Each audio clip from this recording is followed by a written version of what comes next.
Hello guys, Yamani Brain here, welcome to Practical Knowledge. Today is the second part of our review of the book The 5 Elements of Effective Thinking by Edward Berger and Michael Starbuck. If you haven't watched it yet, the link of the first video is in the description. This book is all about to show how to develop new habits that will lead us to produce new knowledge and insights in our life to improve our learning process, to help us solve problems, and to create new solutions. The authors not only outline this method in 5 habits to illustrate this approach in a more practical way, but also associated each habit with a classical element. First, to help us memorize them, and second, to bring a kind of abstraction of the concepts.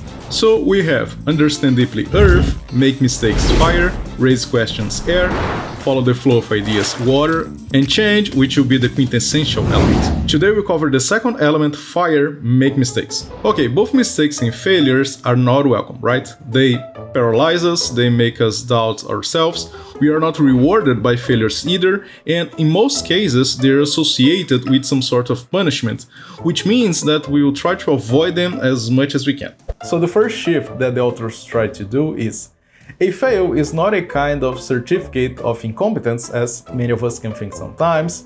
After all, many people fail and still have great results. For example, I think you agree with me when I say that Michael Jordan is a case of success, right? But look at what he said once. I've missed more than 9,000 shots in my career. I've lost almost 300 games. 26 times I've been trusted to take the game-winning shot and missed. I've failed over and over and over again in my life. And that is why I succeed. You can imagine a real estate agent who has a sales conversion rate around 10%. I mean, he closes a deal in 1 out of 10 attempts. In terms of percentage, it may seem low, right? However, depending on how many customers he has and how much they pay for each house, it can be very suitable actually. So we can live with a number of failures in our lives and still perform very well. But also, failures can direct our attention in productive ways. How? The book states that a specific mistake is actually an excellent source of insight and direction. Because a mistake gives us something specific to think about, like, this attempt went wrong because... When you try to fill the blank space, we are forcing ourselves to identify precisely what was wrong with your attempted solution. This process shifts the activity from trying to think of a correct solution, which we don't know at the moment, to the activity of correcting mistakes, which is often something we can do. Think about Thomas Edison, for example. In the period from 1878 to 1880, Edison and his associates worked on at least 3,000 different theories to develop an efficient incandescent lamp. Incandescent lamps make light by using electricity to heat a thin strip of metal, the filament, until it gets hot enough to glow. Many inventors had tried to perfect incandescent lamps, but the materials resistant to high heat was always a problem. By January 1879, at his lab in Menlo Park, New Jersey, Edison had built his first high-resistant incandescent electric light. It worked by passing electricity through a thin platinum filament in the glass vacuum bulb, which delayed the filament from melting. Still, the lamp only burned for a few short hours. In order to improve the bulb, Edison needed all the persistence he had learned years before in his basement lab, and that's the interesting part because he tested thousands and thousands of other materials to use for the filament, generating a lot of failed attempts. One day, Edison decided to try a carbonized cotton thread filament. When the voltage was applied to the completed bulb, it began to radiate a soft orange glow. Just about 15 hours later, the filament finally burned out. Further experimentation produced filaments that could burn longer and longer with each test. Edison acknowledged that the work was very demanding, and he always recognized the importance of hard work and determination even through failed attempts. The point is, to make a failure a positive step toward improvement, we need to revise our work, try again, try more, try differently, until we have completely understood the defects in our failed efforts.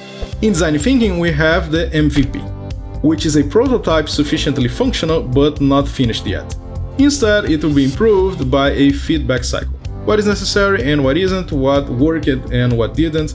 So we don't need a complete solution since the beginning. We can try to work with a kind of draft and improve it through new attempts. Sometimes failures are even necessary to expose weak points, flaws, blind spots, and etc. For example, manufacturers conduct stress tests to the point of breaking a product, or when large companies hire hackers to attempt to break into their computer systems to expose security weaknesses. Studying when and how something fails provides valuable information on its relative strengths and weaknesses. The way to get good ideas is to get lots of ideas and throw the bad ones away. And of course, we don't have to be the ones who actually make the mistakes. We all know that some of our greatest lessons were learned from the mistakes of other people. We find it easy to recognize the pitfall and concisely turn that moment into a learning opportunity. Or we can try to see what others before us achieved or even stuck, and from there we trace our course of action. But this specific topic will be discussed in another video. So, what did you think so far? Did you realize that mistakes can be turned into something good? Drop me a comment below to let me know what you think, and if you haven't yet, I ask you to hit the like button and subscribe to the channel.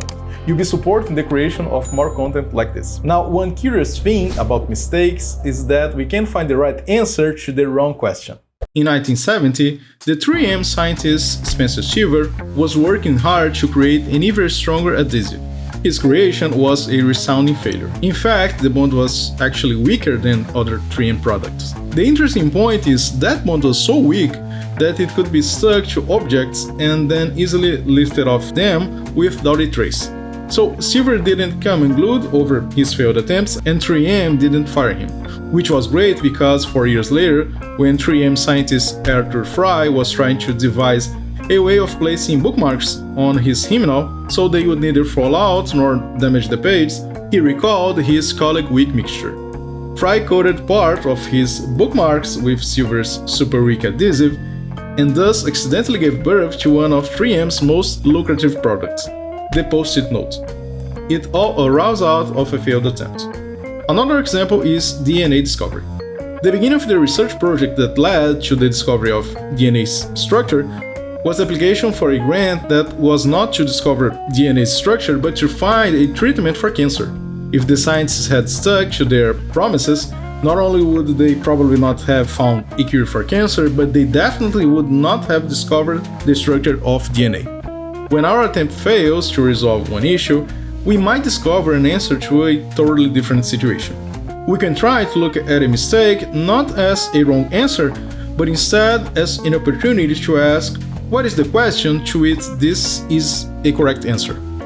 In resume, we can have two reactions to take when we see or make a mistake. First, let the mistake lead you to a better attempt, and second, ask whether the mistake is the correct answer to a different question. Okay, mistakes present great opportunity to learn and improve, but action is required. As the book states, let's be honest, failure can be frightening and uncomfortable, a true trial by fire. Thus, it's with the element fire that we associate the strategy of failing on the way to succeeding. Problems that require truly creative solutions are problems that you simply do not yet know how to solve. Don't be afraid not to try something just for the feeling of failing. Failing is progress, is not losing ground. Often a mistake or the revelation of an error is the most important step towards success. A colossal error may be just millimeters away from the great insight. And if you want to see another great video, I'll leave you with this one right here. In the next video, we'll cover the third element, air, so until there, be safe guys and stay tuned.